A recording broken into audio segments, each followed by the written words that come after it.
naman ay nakatingin naman kayo sa New Year's. Nadala rin. At pagkatapos po noon ay nagpapray na po ako para po sa ating ika-3 po isang anniversary. Kaya yun pala ay nakapokus na po ako doon. Ano? Kaya papray niyo po yan at atin po na sama-samang isipan upang tayo makatutulong upang maging muling matagumpay at mabuhay ng ating ika-3 po isang anniversary. Ano? Now, ibang kasi pa the book of 2 Thessalonians, chapter 1. 2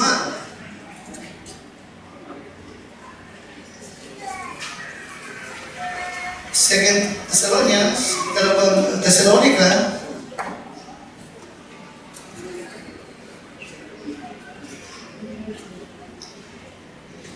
chapter 1 and verse number 3. 2 Thessalonians chapter 1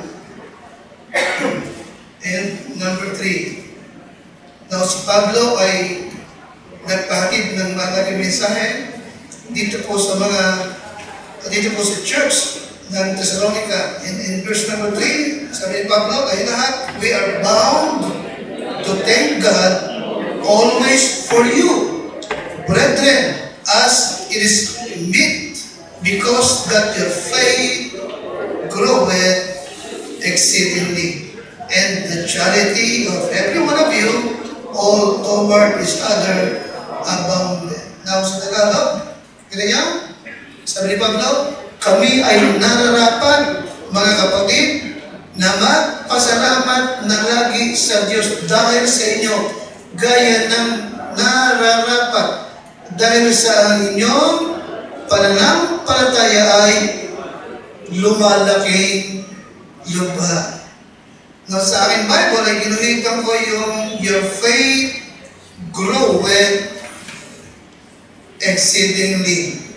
Sapagat yan po yung aking mensahe ngayong umaga, growth. Paglago. Continuing to grow. Amen? Sa papasok na bagong taon, kung ating lilimunin, yung ating likuran, at yung kasalukuyan, tayo ba'y lumago katulad ng nararapat? Amen? Amen, Christian? Now, let me remind you, Christian, growth is necessary. Ang paglago ay mahalaga at nararapat sa lahat ng bahagi ng ating buhay. Ang negosyo, mahalaga, lumalago. Amen? Amen? Maging sa iyong pag-aaral, mahalaga na lumalago ka. Maging sa siyensya, mahalaga ang paglago. Maging sa teknolohiya, mahalaga din ang what?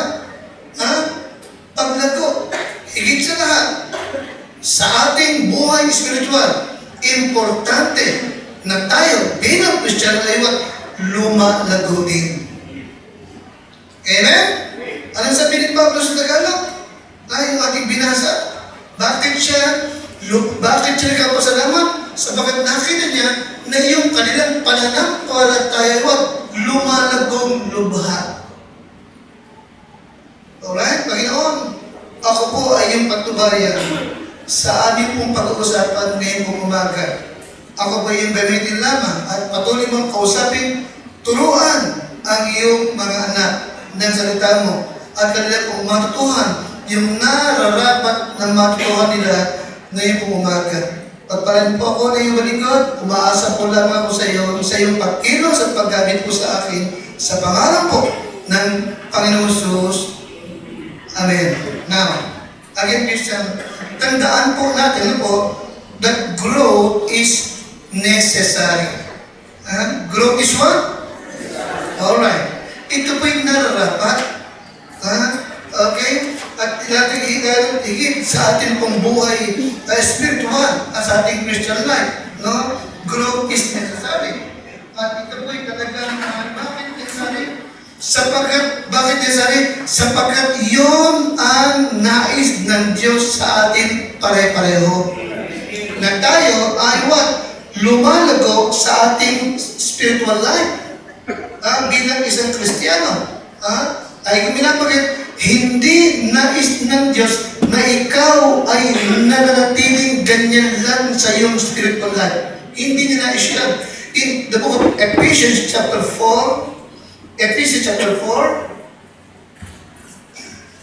tingnan niyo po.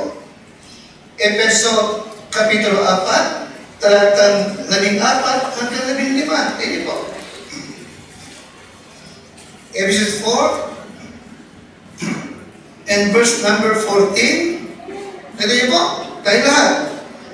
That we henceforth be no more children, tossed to and fro, and carried about with every wind of doctrine. Sabi ng Tagalog, upang tayo huwag nang maging parang bata.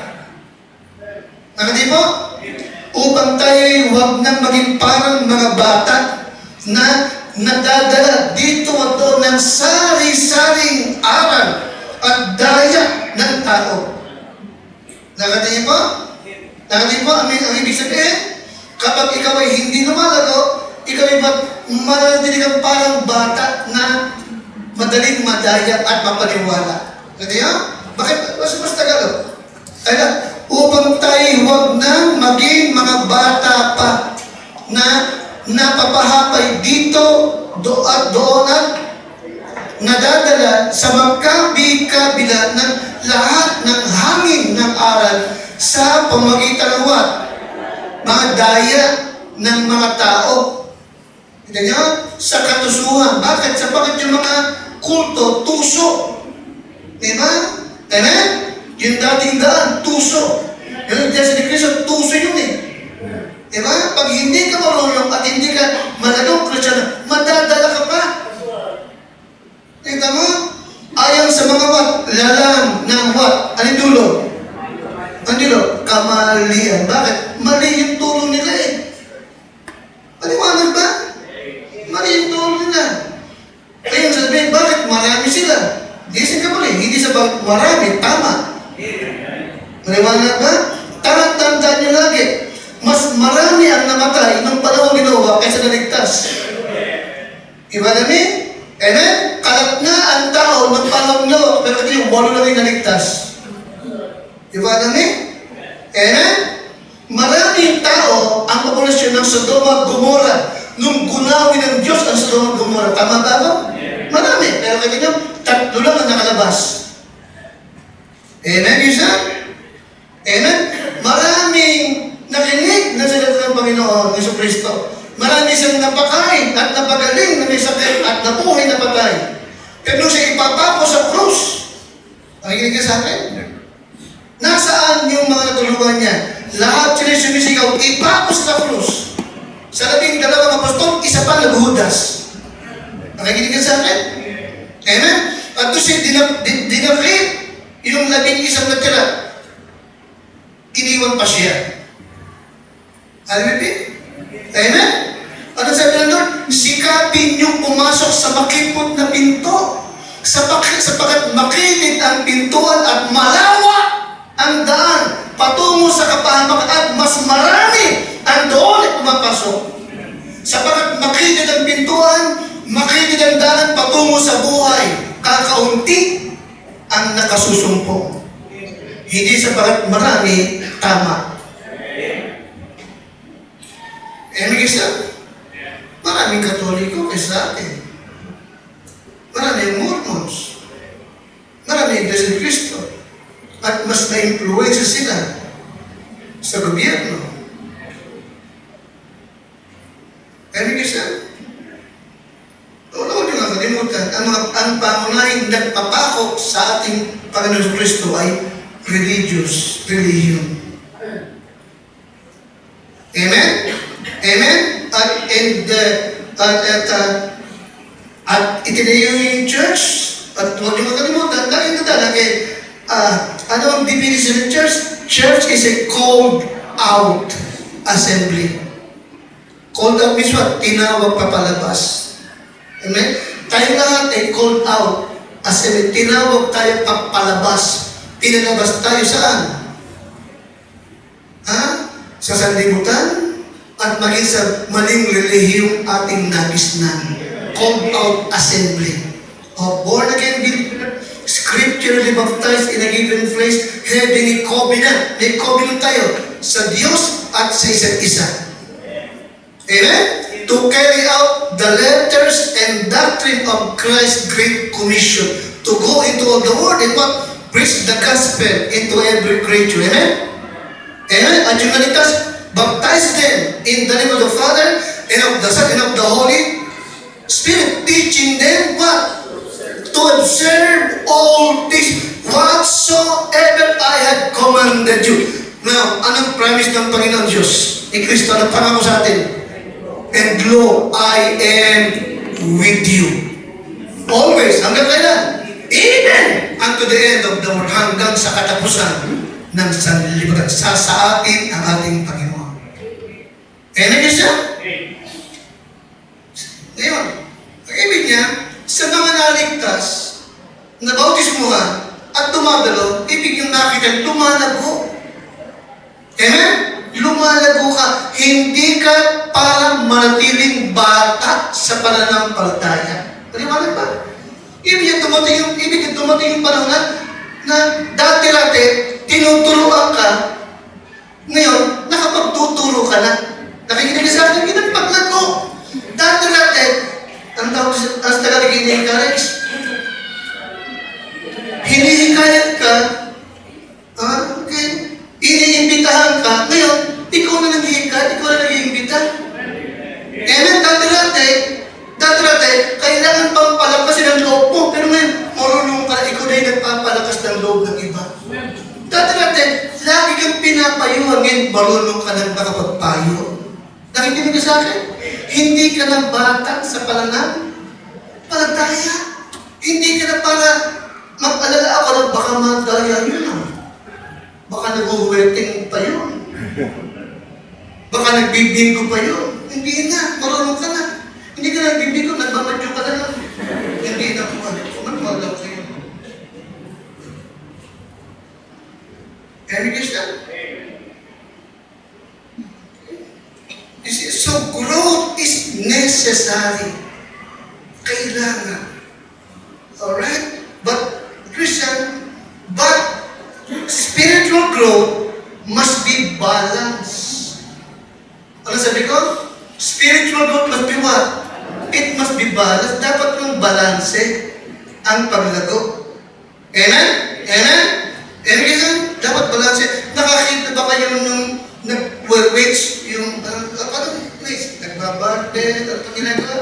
Nagbibigte. Ano ba ginagawa ng pagkari? Okay. Ano ginagawa ng nag-weights? Okay. Kung ano ginagawa? Jackstone, Busundubet, Tiko. Kung ano ba ginagawa nila? Yung mga nag-weights dyan. Nasa kanila dyan. Nakita yung ginagawa nila, di ba? Okay, pagkalipas ng maraming taon, nakita mo, lumaki ulo. Diba? Lumaki yung dibdib, dahil mo yung kwek. Pangit ko, parang matching. Bakit, diba? Okay, lumaki na yung muscle. Laki ng muscle. Yung ito mo na sa 5 ni Eric, pangit, diba? Hindi balance. Amen? Si Arnold Schwarzenegger, si Terminator, bakit siya sumikat? Kasi yung kanyang weight, proportion, balance. Amen. Doon siya sumikat, doon siya talaga yumaman. Okay, maganda yung pagkakalaki ng kanyang katawan, balance sa kanyang mukha, sa ibo, pati sa kanyang ibo, balance. Okay, di ba yung iba naman, hindi. Panlaki ng katawan, yung ulo kakapiran ko. Di ba? Parang yung kasoy. Pangit, di ba?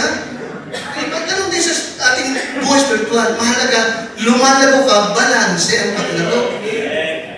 Alright? Nakakaisip? The Christian must be full of Bible knowledge.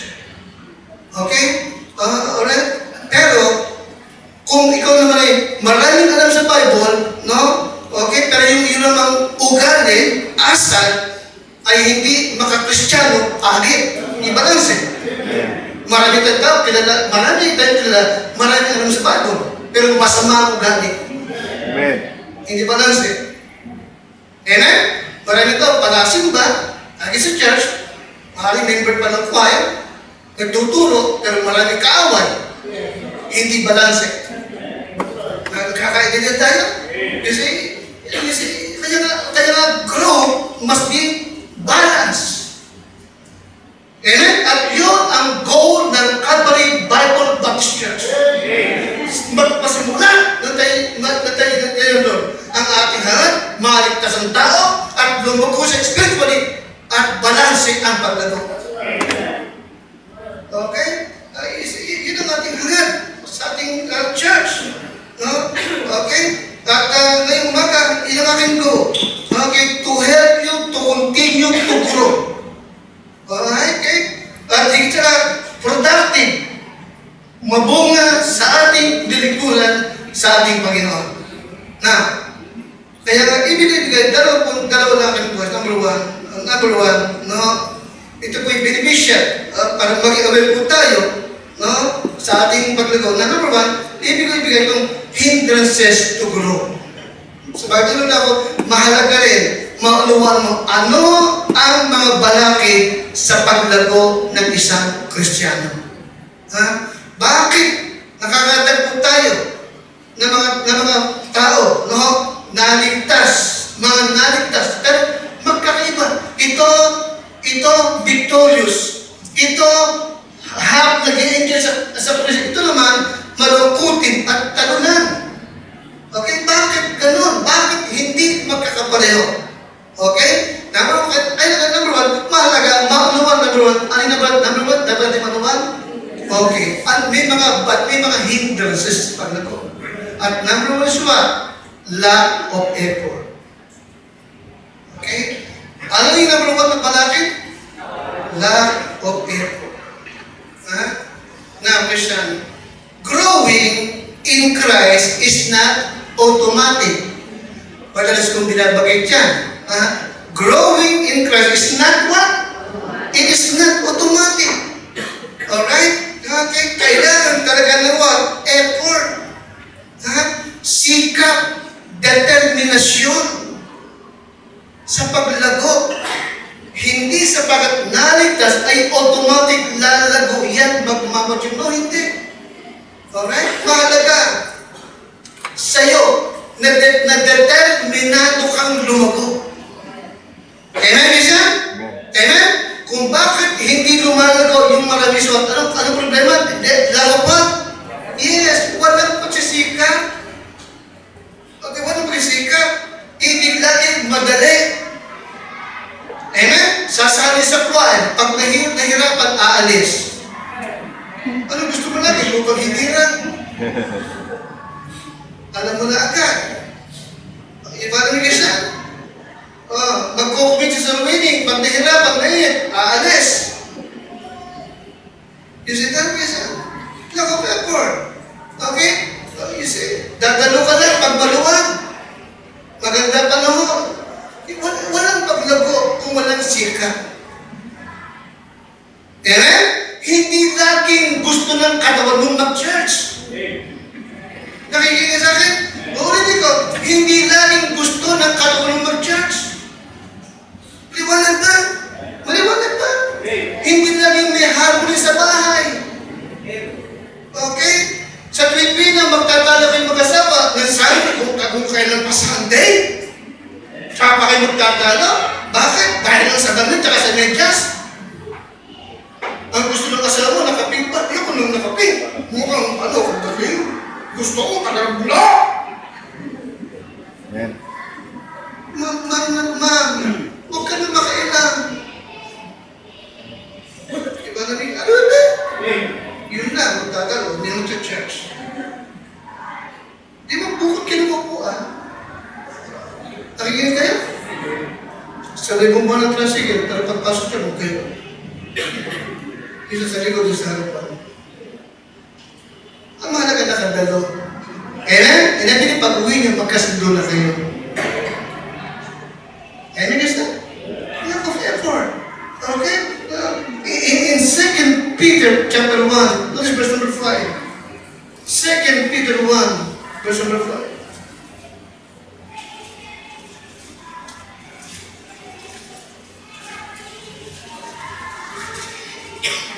Tingnan po, 2 Peter 1, 5. Okay, nakita niyo po? Alright. Verse number 5. Ready? Andiyan na kayo? And beside this, giving all what? Kita niyo po? The word diligence. Diligence means what? Sikap. Pagsikapan ninyo. And beside this, giving all diligence, add to your faith, add to your what? Alright. Idagdag nyo sa pananampalataya. Anong sa anong what? Virtue. And then, sa virtue, dagdag nyo naman what? Knowledge. Ito. Anong faith? Salvation. Saving faith. Ngayon, naligtas ka na, idagdag mo ngayon ng what? Virtue. Nakita po? Ngayon, saved ka na by faith, idagdag nyo ngayon sa petang what? Ano yung paglakas? Okay. Ano yung virtue? Virtue is what? Moral excellence. Amen. Ano yung virtue? Ano yung virtue? Moral excellence. Ngayon, saved ka na, by faith, idagdag mo sa faith mo ngayon ang what? Mabuting pag-uugali. Nakati ba? Ano gagawin sa faith? Mabuting pag-ugal o mabuting pagkatao. Maliwanag? Amen? At ngayon, sabagat may mabuting pag-ugali, ano naman ang iaad mo? Takas yun. Anong iaad mo? Takas. Anong knowledge yun? Bible knowledge. Kita mo, hindi ba? Amen? But itong lahat na ito, idadagdag mo with all diligence. Effort ang kailangan. Sikap. Amen? Kung bakit hindi lumalaw ang maraming Kristiyano, bagamat talaga sa Islam, anong problema? They have lack of what? Lack of effort. Okay? O, tingin po sunod. And to knowledge, add to your knowledge what? Lakas. Anong temperance? Self-control. Anong temperance? Alright. And to temperance is what? Patience. Kita mo? Pagtitiis. And to patience, ano sunod? Godliness. At sa godliness, sunod? Brotherly kindness. And then, and to brotherly kindness, ano sunod? Oh, charity. Amen? Ang lahat na ito, idadagdag mo with all diligence, effort, or determination. Okay? Okay, kaya nga pag walang pagsisikap, mananatili kang sanggol sa pananampalataya. Hindi pwedeng mangyari na lagi kang susubuan. Hindi pwedeng lagi na ikaw yung hihimukin mo. Talagang magsisikap ka, hindi laging madali. Hindi laging madali. Yung bata na lagi mong inaapo yung gawain sa kanya, lalaki yun walang alam. Lalaki yun lampa. Talagang minsan kailangan madapa.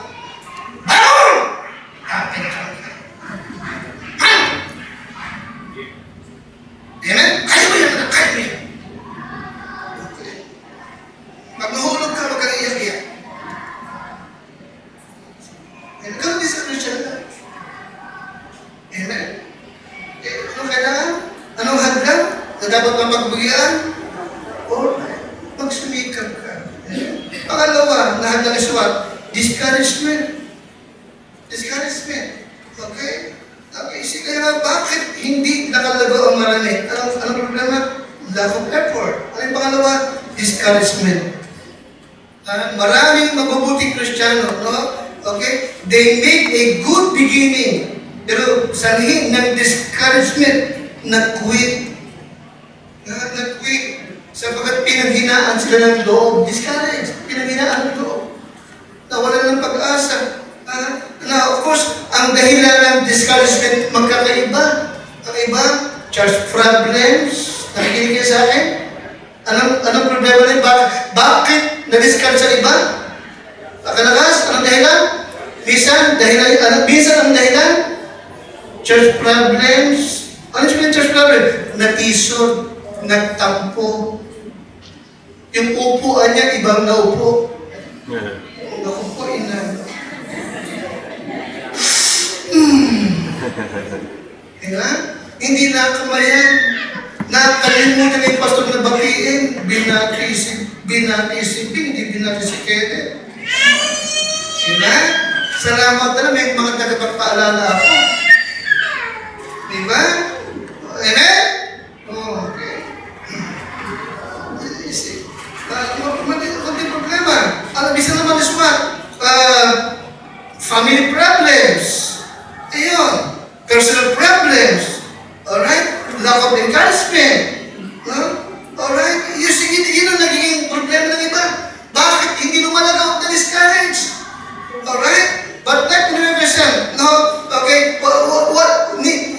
Wala pa ni sino man sa atin o sa amin namang church ang dumanas ng problemang gaya ng pinagdaanan ni Pablo. Wala pa. Nabilang ko ng madalas na nalubugan ng bangka. Nakikinig sa akin? Binato, nabilang ko, nagutom, nauhaw, nagkasakit. Di ba namin? Pero sa kabila na lahat, hindi siya pinanghinaan ng loob. Walang discouragement sa kanya. Wala. You see? Bakit? Because Paul knew that his labor is not in vain in the Lord. Alam niya. Okay, alam niya. Na lahat ng kanyang pagkapagal ay hindi walang kabuluhan sa Panginoon. Alam niyo siya? Dahil dito, no? Nagawa niya na tayo ay kanyang bigyan ng encouragement not to grow weary in well-doing. Kasi nagpayo siya base ng kanyang karanasan. In Galatians 6:9, ano sabi ni Pablo? Be not weary in well-doing, for in due season you shall reap if you faint not. Sa Tagalog, huwag kayong mapagod o magsawa o panghinaan ng loob sa paggawa ng mabuti. Anong mabuting gawa? Church attendance, Bible study, soul winning, giving. I-follow me? Mabuting gawa yun. Sapagkat sa tamang panahon, anong mangyayari? Aani kayo. Huwag lang kayong maghihimagot. In 1 Corinthians 15:8, be steadfast, unmovable, always abounding in the word of the Lord, as much as you know that your labor is not in vain with the Lord. Magpakatatag. Amen? Huwag kayong manghinawa, huwag kayong matiginan, sapagat lahat ng inyong pagpapagal ay hindi walang kabuluhan sa ating Diyos. Amen? Kaya walang dahilan para ma-discourage ka. Amen, Diyos na? Walang dahilan para magsawa ka. Amen? Maaaring sa mga ginagawa mo sa Lord yun, wala ka pang makitang buwan, pero balang bukas meron na. Amen? Alala niyo yung itlog tsaka manok? Alam niyo ba, hindi ba? Kung hindi umitig yung manok mo ngayon, huwag kang mabalisa. Bukas yung itlog yan. Amen? Hindi pa rin umitlog kinabukasan, huwag kang magala. Sa makalong itlog yan. Alright? Kamakatlo, hindi pa rin umitlog, huwag kang magala. Sa ikapat itlog yan. Ika-apat na lang, wala pa rin itlog, inuto mo na yung manok. Ba't puro itlog? Magmano ka. Isang ganun din sa Panginoon. Amen? Ang mahalaga, may kakanin ka. Amen. Hindi ka babayaan ng Diyos. Amen. Amen? Ang ibig din niya is what? Lumako ka sa palataya. Alright? Maging mabuti kang Kristiyano. Amen? Habang lumalaon, ay lalo ka nagiging malapit sa Diyos. Alright? Anong balakid sa paglago ng marami? Lack of effort. Anong pangalawa? Discouragement. Okay, ikatlong bagay, negligence. Nakunin po ako, ito yung mga balakid sa paglago. Alright? Bakit yung iba? Walang nangyari sa Christian life. Madaling nahimagot, madaling nawala. Bagamat talaga may patotoo naman ang kaligtasan. Ang problema pala is what? Ang iba, walang pagsisikap. Ano yung pangalawa? Pinanghinaan ng loob. Pangatlo is what? Negligence. Tagalog ng negligence, kapabayaan. Amen? Anong Tagalog ng negligence? Kita mo? Yung ita, Brother Randall, gaano mang hasa mo sa ita, itago mo lang, huwag mong gamitin. Amen? Pagkalipas na 100 taon, pumuhay ka pa. Madalang to, yung ita, gaano mang kadalas, pero itago mo lang, huwag mong gamitin ng matagal na panahon. Ano mangyayari sa ita? Makakalawan yun. Diba? Pupuro, diba?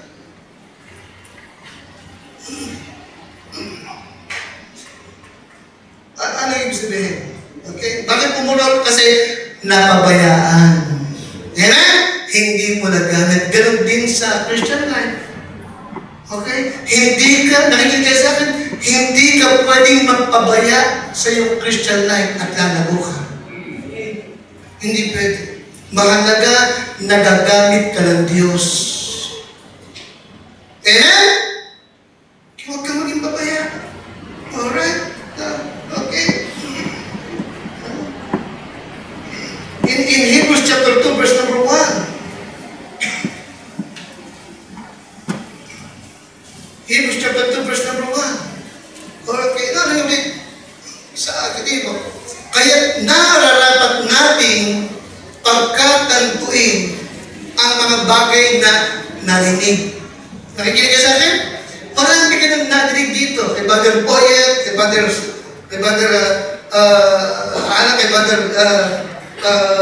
Marvin, sa mga turudo, marami ka nang narinig. Amen? Ngayon, after Bible, alright, unawain mo, baka yung mga bagay natin mo, baka sakaling sa'yo ay makahapos, makawala ka. Alright? Ano sa King James yun? Mahirap talaga sa Tagalog. Ano? Ano yung pagkatanto? Okay, Hebrews chapter 2, verse number 1. Okay, makikita mo na, yung mga natutuhan mo dito, napakinggan mo, naituro sa'yo, ingatan mo. Ingatan mo. Alright, baka sa ilang panahon ay matangay ka pa, palayo sa Panginoon. Hebrews 2:1, ready? Therefore, pakilakas, we ought to give the more earnest heed to the things which we have heard, lest at any time we should let them what? Kita mo, baka mawala pa sa'yo. Okay? Baka mawala pa. Bunga ng what? Negligence. Maliwanag ba? Baka mawala pa bunga ng what?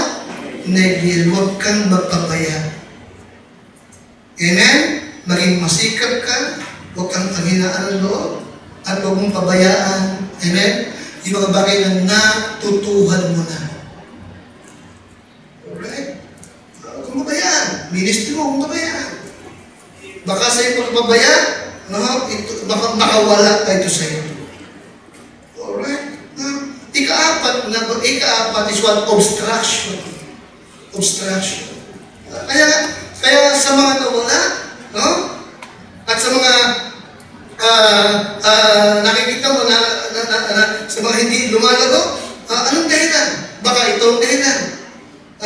Wala kang gususumika, pinanghihinaan ka ng loob, no? Nagpapabaya ka, nakikinig kayo?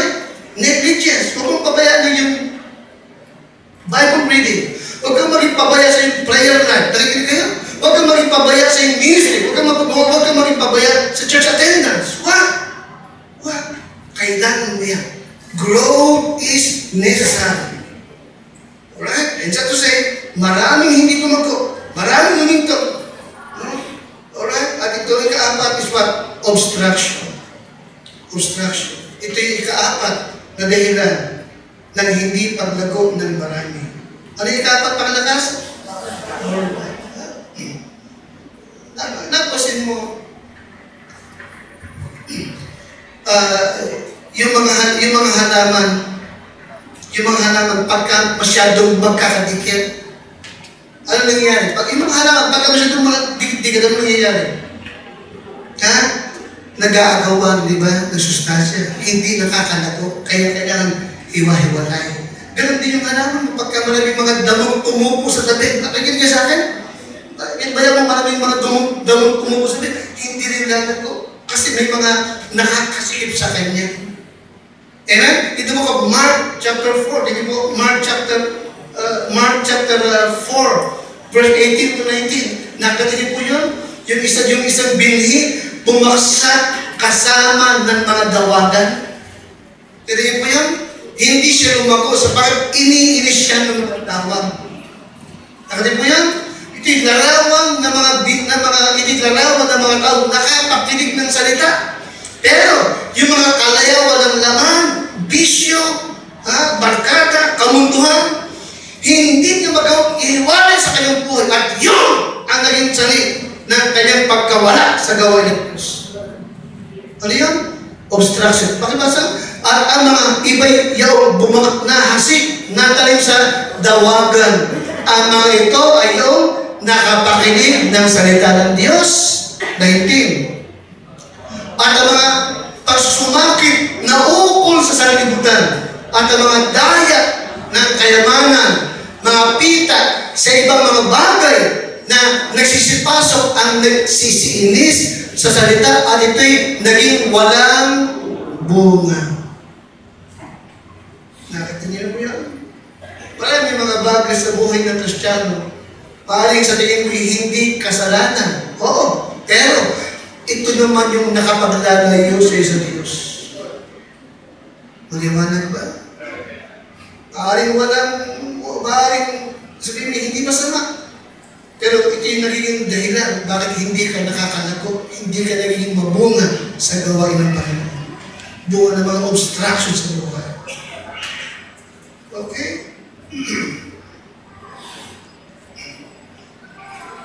Maaaring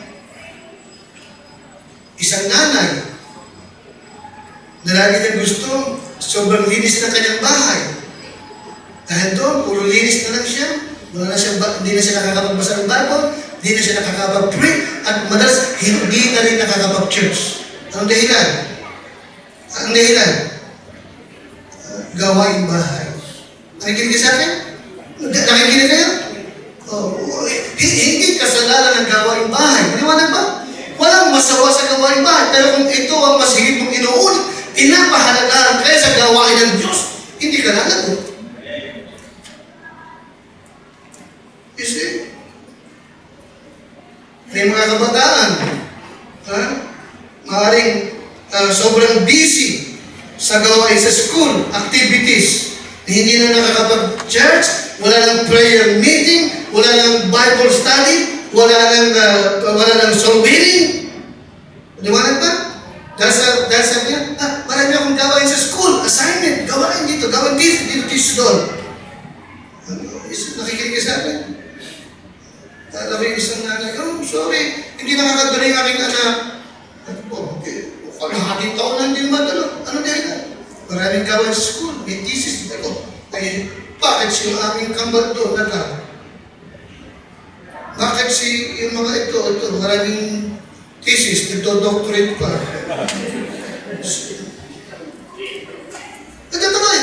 Tayo. Tinuro ko yung mga doktor dito. Member pa nga ng buwan eh. Nakikinig ka sa akin?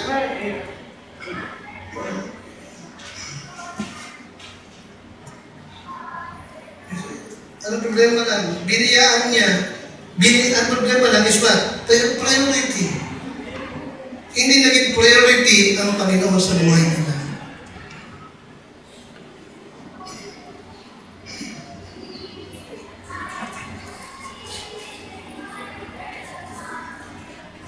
Kaya ito yung mga balakid, ito yung mga hindrances to grow.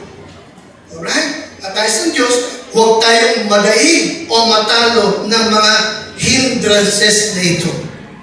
Alright? Dahil dito, nagbigay din ang Diyos ng instruction. So, item number 2, instruction for continuing your spiritual growth. Ano naman ang paraan upang tayo ay makakapagpatuloy sa paglago? ano ang nararapat. Alright? Number one, become active in the work of the church. Nakikinig ka sa akin? Ano yung number one na instruction? Alright. Maging aktibo ka. Maging aktibo ka sa mga gawain sa church. Amen ka siya? Maging aktibo ka. Alright? And then, simulan mo ka agad. Maliwanag ba? Begin immediately.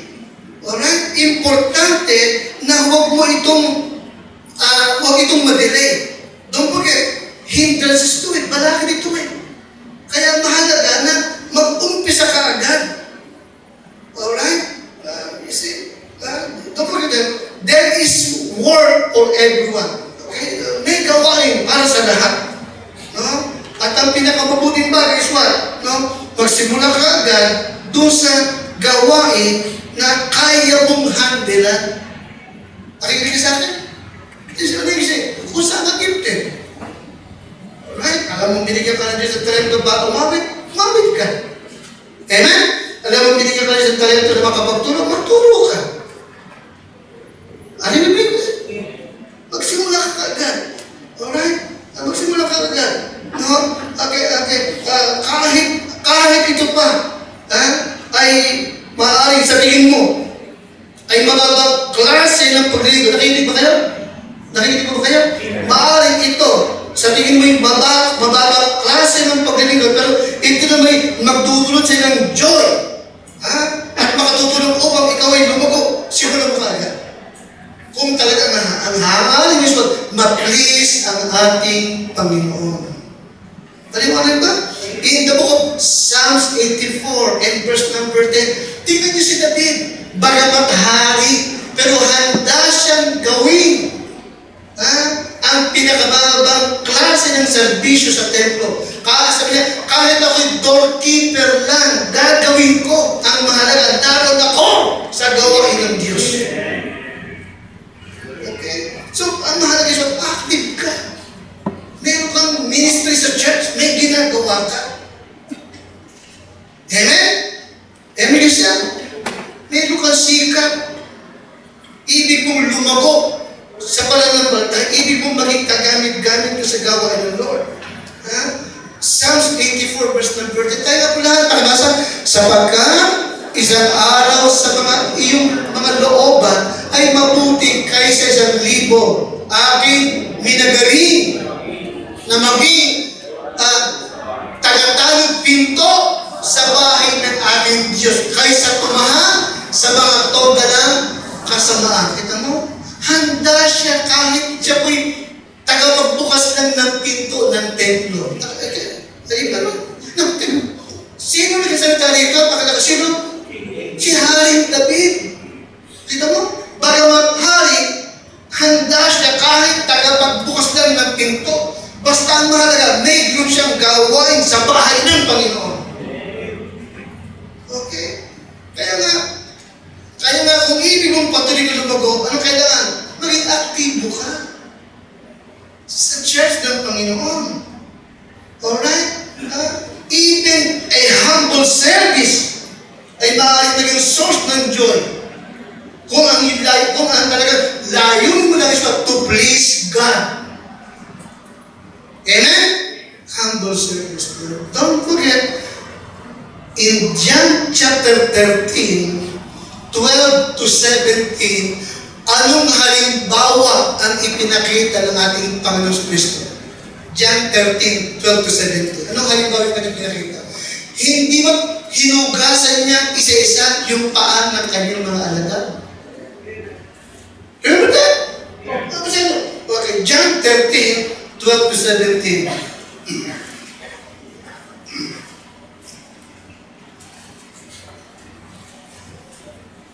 John 13, 12 to 17.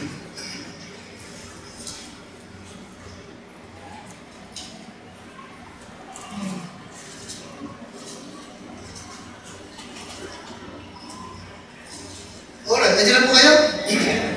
Verse number 12. So after he had washed their feet, hindi po, pagkatapos siyang mahugasan ang kanilang mga paa, and had had taken his garments, and was set down again, he said unto them, Know ye what I have done to you? Naiintindihan niyo ba kung bakit ko ito ginawa sa inyo?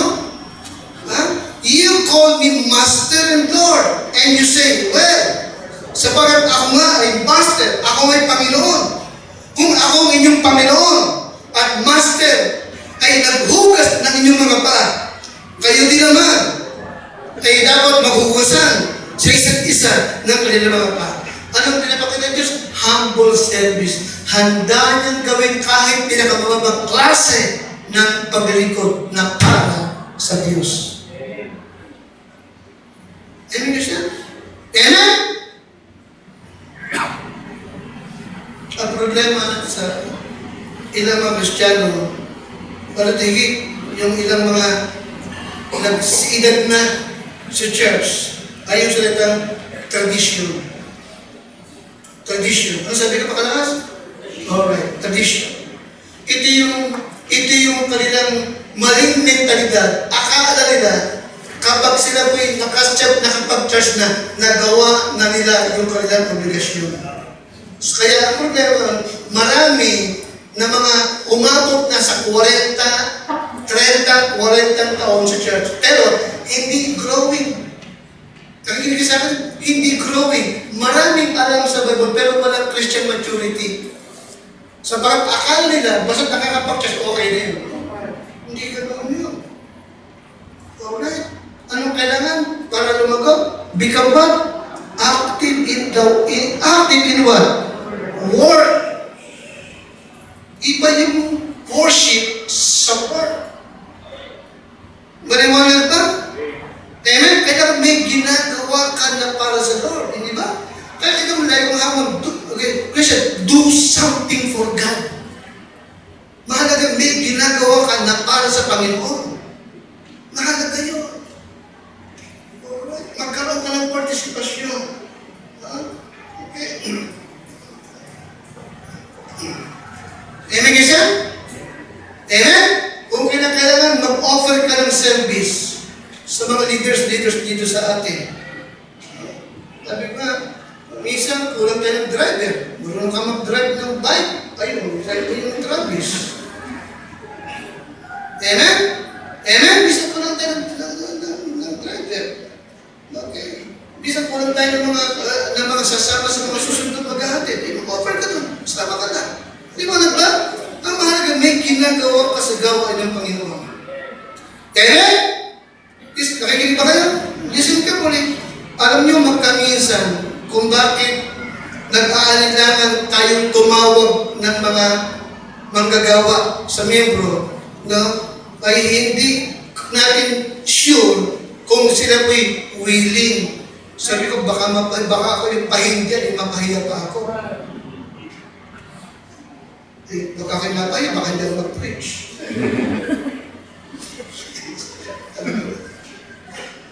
Mula si pastor, ay na-open. Siya tumanggi si miyembro mag-drive.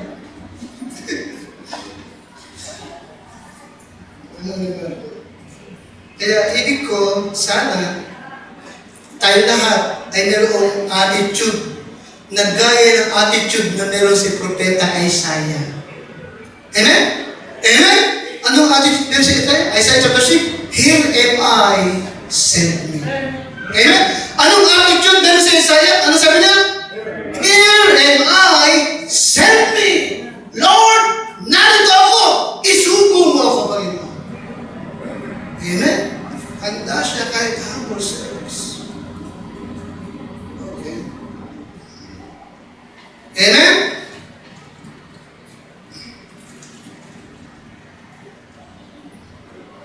Yung minsan, pag nakakita yung mga bagay-bagay sa church na minsan ay parang gusto mong i-criticize. Mali, di ba? Mali, amen? Okay. Anong dapat? Paltan mo yun. Ng what? Don't criticize, but energize. Pakibasa ng mga ka? Sa halip na mamintas ka, tumulong ka, gumawa ka.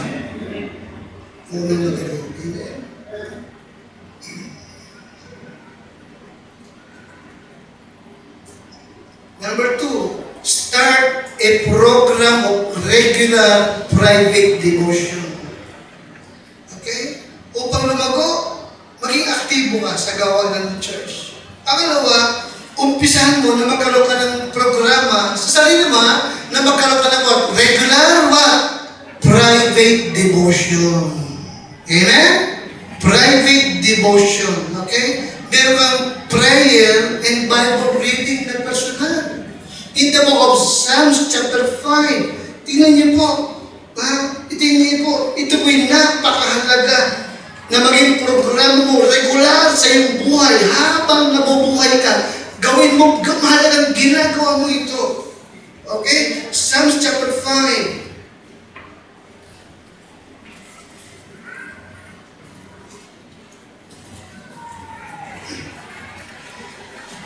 Psalms chapter 5. Verse 1 to number 3. Psalms 5, 1 to 3. Sabay-sabay, give ear to my words, O Lord. Consider my... Lakas po.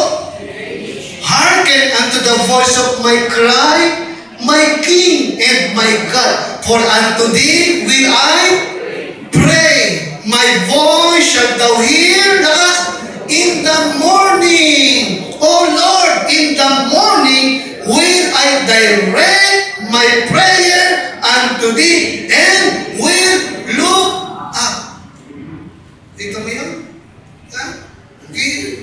Regular, private devotion. Every morning, pagkagising mo ng maaga-maaga, magsimula ka agad mag-pray. Amen, Christian? Amen? Listen carefully. Sabi ko, nakikinig ka sa akin? I challenge you, Christian. Okay? Maging Christian ka, maging early riser ka. Maliwanag to? Kung ibig mo lumagod, sikapin mo maging early riser ka. Alright? Tayo isang bagay. Basahin nyo lagi ang buhay ng mga propeta. Magpasimula kay Abraham hanggang propeta Isaiah, Jeremiah, Ezekiel. Lahat, all of them, they are early riser. Okay? Bumabangon talaga sila maaga para makipag-usap sa Diyos. Nagpe-pray agad sila. Maging ating Panginoon sa Kristo, malalim pa ang gabi, bumabangon na. Amen? Ano na ba?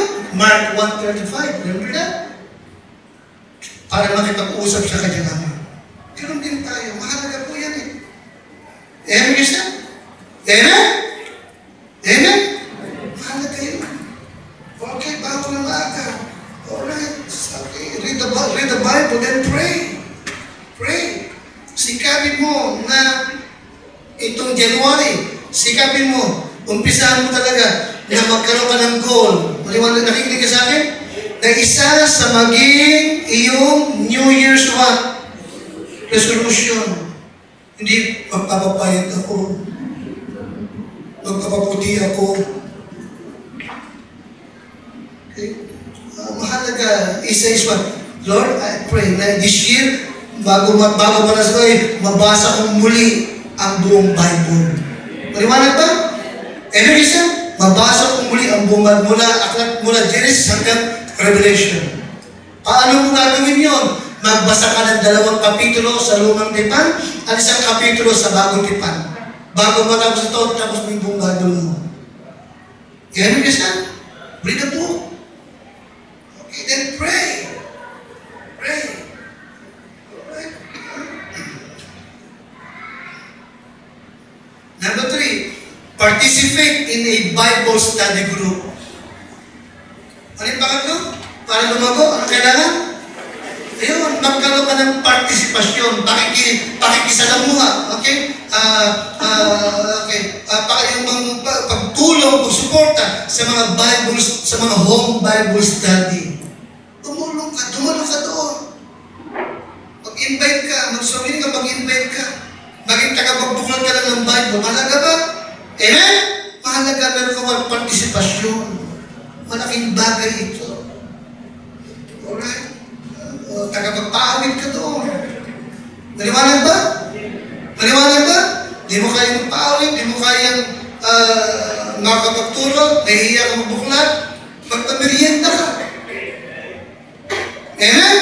Si nanay, ano yun? Panig ka.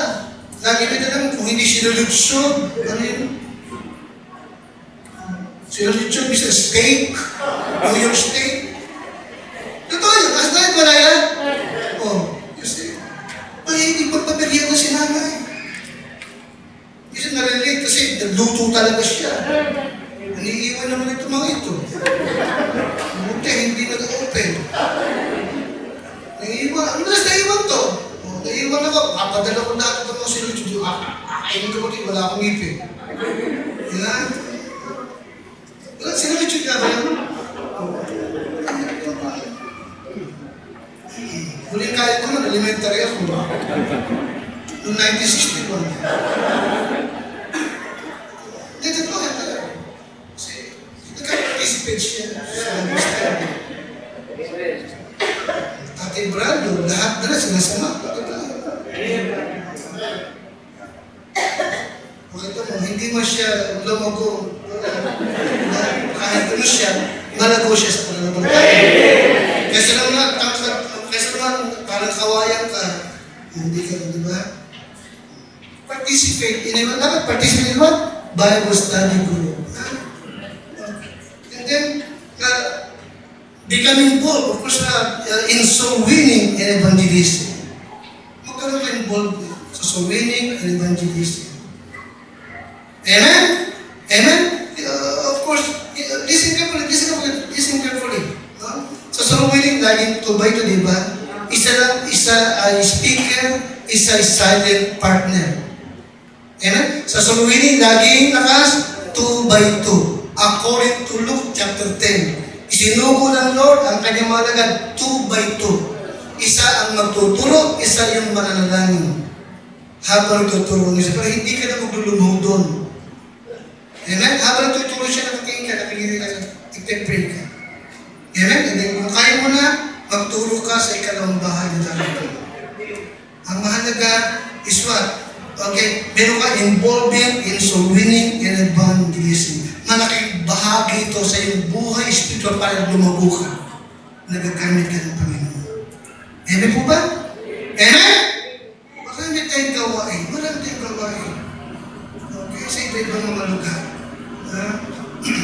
Minsan lang talaga, napapabayaan natin, nakakalimutan natin. Minsan lang talaga, hindi rin nababalikan yung mga naturo natin. Nalala ko yung sabi ng isang pastor, pag kayo naligtas talaga, nababayaan nyo, ang tawag ng spiritual abortion. Anong meron pala ganun? Then, number 5, practice constant, palagyan, self-examination. Pakibasa nga, number 5, na ikalimang instruction para patuloy kang lumago. Anong kailangan? Number 5, pakalas? We practice what? Constant what? Self-examination. Pagsusuri ng ating mga sarili, kailangan yan. Mahalaga yan. Alright?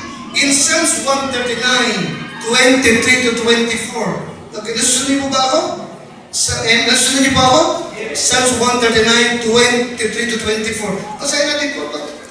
Okay, sa English muna, tsaka po natin masahin sa Tagalog. 139, 23 to 24. Alright, 23, tayo nga po lahat. Search me, O God, and know my heart. Try me, and know my thoughts, and see if there be any wicked way in me, and lead me in the way everlasting. Constant self-examination. Education. Si David nagsabi, search me, O God. Then mo sabi niya, try me and know my thoughts. Amen? Pakalakas na, siyasatin mo ako, O Diyos, at alamin mo ang aking puso. Bakit kailangan alamin natin sa ating puso? Bakit tayo mismo hindi natin talaga alam kung anong laman ng ating puso? Tama? Sapagat ang puso is what? Deceitful, above all things, and desperately wicked, mandaraya at masama ang ating puso. Amen? Sabi ng Bible, at sino makakaalam? Sumugal ang Diyos, ako na Panginoon. Ako ang nagsasiyasat ng puso ng tao. Okay? Constant self-examination. Napakahalaga. Maliwanag ba? Maliwanag ba? Maliwanag ba? Constant self-examination. So, kaya nga this morning, papasok ang bagong taon. Sabi mo, Lord, search me. Amen? And know my heart. Ako ba, Panginoon, ay lumalago? Ako ba'y lumago? Maliwanag ba? Ako ba, Panginoon, ay nakapaglingkod ng totoo sa iyo? Ako ba, Panginoon, naging tapat sa iyo? Maliwanag ba? Amen? Ang buhay ka ba, Lord, ay kaaya-aya sa iyo. Maliwanag ba? Tingnan po yung dulo ng salita ni David. Isang bagay na kanyang iniingatan. Verse 24. Pakilakas, at tingnan mo kung may anuman lakad ng kasamaan sa akin. Nakita mo? Lord, search me. Baka meron ka nakikita kasamaan sa akin na hindi ko alam. Tama naman, totoo naman, tama. Totoo naman eh. Hindi sabihin kasamaan ka na hindi mo alam. Akala mo okay lang. Pero yun pala, hindi well pleasing to God. Diba? Malakit sa iyong paglago. Hadlan sa pagpapala mo sa iyong buhay. You see, kaya nga, kung ibig mo lumago at talagang kailangan ka lumago, isang paraniswat.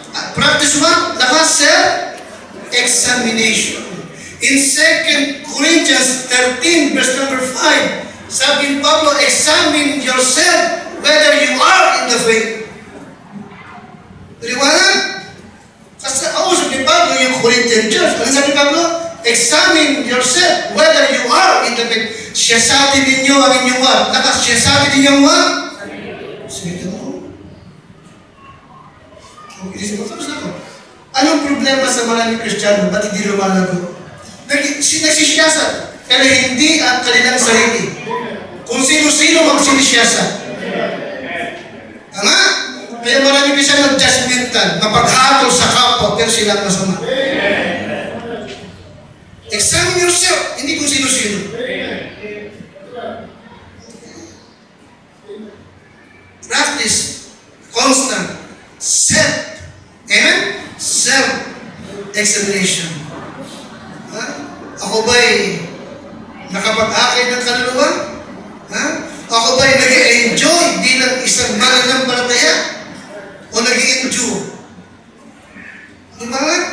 Ako ba'y nag-improve? Ako ba'y lumalago? Yung bang masamang ugali ko, nawawala na? Liwanag ba? Maliwanag ba? Yung bang weakness ko, nakikinig kayo? Yung bang weakness kong sinasabi ay wala na? Totoo yung sabi kasi, yung weakness, kapag ka umabot ng 5 taon, hindi na weakness yun. Wickedness na yun. Alam mo yung weakness mo eh. Umabot ka na isang taon. Hindi ba? Ako ba may magandang halimbawa sa ibang Kristiyano? Nakikinig ba ka sa akin? Ako ba encouragement sa iba? Yes, kasi you must practice constant self-examination. And lastly, confession. Confession. Read that, confession. 1 John 1:9, lakas, if we confess our sins, God is faithful and just to forgive us and what? To cleanse us in all our unrighteousness. Confession. Confession. Okay, now, bago ako mag-umpisa kanina, sinabi ko, everyone, ang bawat tumanggap kay Kristo, ang bawat nanampalataya at tumanggap sa Panginoon Kristo ay talagang naligtas. They're saved. But everyone, pero hindi lahat ng naligtas ay magkakapareho. Pero hindi lahat ng naligtas ay ba? Ay magkakapareho. Marami ang happy, victorious, growing na Kristiyano. Pero ang iba, hindi happy, hindi victorious, at hindi growing. bakit magkakaiba? Anong naging problema? Anong problema? Ito. The difference, nakikinig ko kaya? The difference is in what they do or what we do about our sins after we are saved. Ito yung pagkakaiba. Ano ang ginagawa mo, ngayong ligtas ka na kapag nagkakasala ka? Ano ang iyong ginagawa kapag nagkakasala ka? Christian, we must know the sin in our life and confess it. Ano sabi ko? We must know the sin in our life and what? Confess it immediately. Paliwanag ba? Paliwanag ba? Kung ibig mong lumago, tumibay, may kitahagin. That every time na nagkakasala ka, kaagad kang humihingi, kaagad kang nagko-confess ng kasalanan sa Diyos. Nakikinig niyo sa akin?